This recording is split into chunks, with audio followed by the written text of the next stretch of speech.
27 years. We have two sons, Christopher and Trayvon, 21 and 26. So we're here to talk to you about life after and the transition from the military.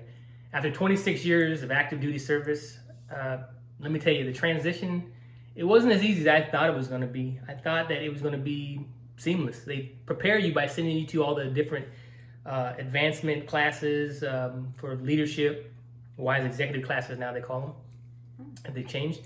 And they tell you every little thing that you're going to face. But that's not reality. That's not life application.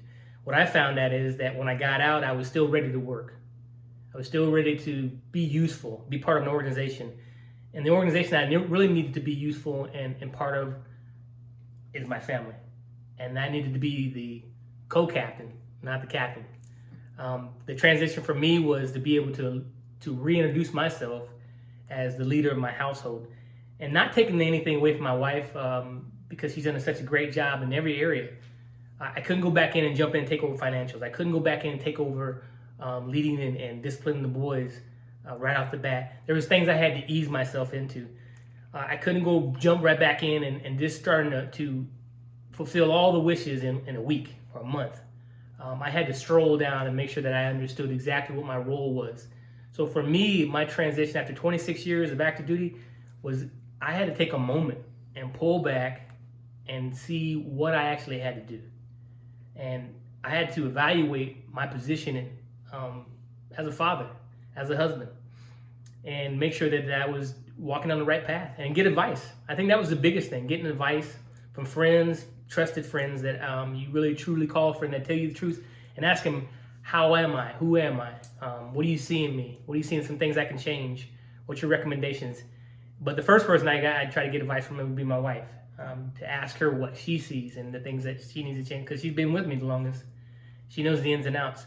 So that was the biggest, I guess, challenge in the transition for me coming out of the military, because I even at my retirement, I think I shocked everybody because they thought I was going to talk about all my accolades and all the different things that I'd done, and I talked about my family. I didn't talk about anything I had done throughout the time, any deployments, none of that stuff. So that's my transition as I see it through my eyes. I'll let my wife talk a little bit about what she's seen. One of the things for a military spouse, with your spouse transitioning out of the military, for me, I right away, because I was really in touch with the challenges that had came with our 20 plus years of being a military family, and the challenges of being apart from each other. The first thing that was on my mind, and I remember talking with my husband about it, is actually going to therapy. It was really important for us to be aware that we had things and issues that we hadn't been able to address or really dive in and get to the heart of the matter, and find solution and resolution and heal from some things because of the in and out. We knew we loved each other. We weathered the storm, but Rolin transitioning out of the military meant time to get busy working on our marriage and building up those weak places in our relationship and in our family that were just had to be held together because of the lifestyle of a military. So the one piece of advice that I would like to give when you're transitioning out of the military is, as a couple, I really do appreciate that Rolin, he listened, he was willing, but it was hard. It was hard work. He didn't want to hear some things. I didn't want to hear some things. And even to this day, I mean, we 27 years working on our marriage, because when you're in the military, he said it best, that going in and out, you're trying to be all you can be and rise to the top. And sometimes the family does get neglected. And then on the family part, one of the things that we had to do as a family, I remember my boys going, when does he leave? when is he going out to sea again? And I said, he isn't. He's here to stay. and everybody was just like, oh my gosh. And I knew what they were feeling, because it was almost like, oh, we had got used to, we get a little bit of dad and then he's gone for a while. It's just us. We run the household. So Our transition, my specifically transition, was understanding my schedule had to change. I had to be a full-time married woman all the time that actually had to get input, and I still struggle with this with my schedule. Um, so those are some of the things when you're transitioning out. I would say, like Rolin said, the military is going to set you up with the classes.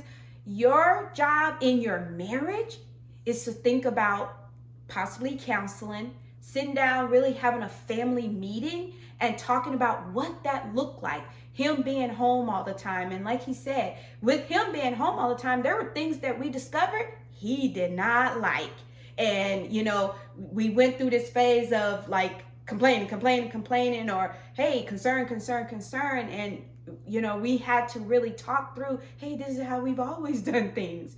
But those are just some things to be aware. There's definitely much more. But I think if you consider counseling and having family meetings and realize that everybody is transitioning, not just the service member, but everybody in the household is going through a transition. Yeah. I think just some of I'll just name a few challenges. I think the challenges, one was just making sure that if I made a vow, just like I kind of made an oath when I was in the military, that I stuck to that. If I made a vow to my family saying that I was going to change in those areas, or I was going to go in and get better, or I was going to do actually what I said I was going to do, make it a priority. Just don't talk, talk is cheap. And going around saying that you're going to dive into your marriage, you're going to make sure that you spend time with your sons, you're going to make sure that you get to know them, get to really know them, not the in and outs, 4 months out of the year or 6 months out of the year, whatever it may be, but get to really know them. You won't find that in any class that you take. You won't find that in anything that the military teaches you. That's on your onus. We call it initiative. You got to take the initiative to do that. Yeah. The other challenge would be in your marriage, making sure that you just don't get stagnant in your marriage.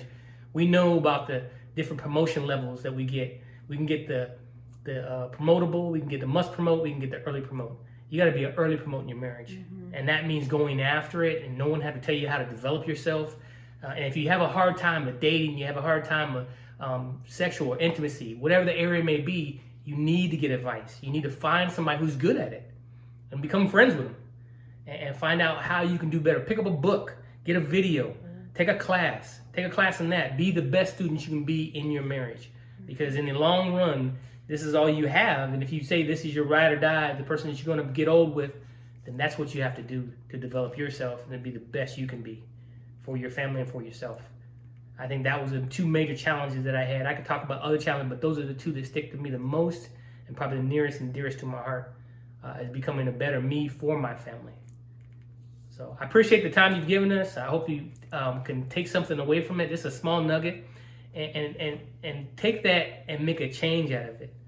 And the last thing I would say is have fun along the way. Throughout all these challenges, throughout the 27 years we've been married and 26 years we've been in the military, we've always taken a vacation. We've always made sure that we went somewhere with our kids, whether it was locally or somewhere else, but we've always made the time, whether we had money or not, we had to save for it, we had to sit down and talk about it. Those were the complaints, the arguments. Whether we were kicking, dragging, screaming along the way, we still made sure we made it happen.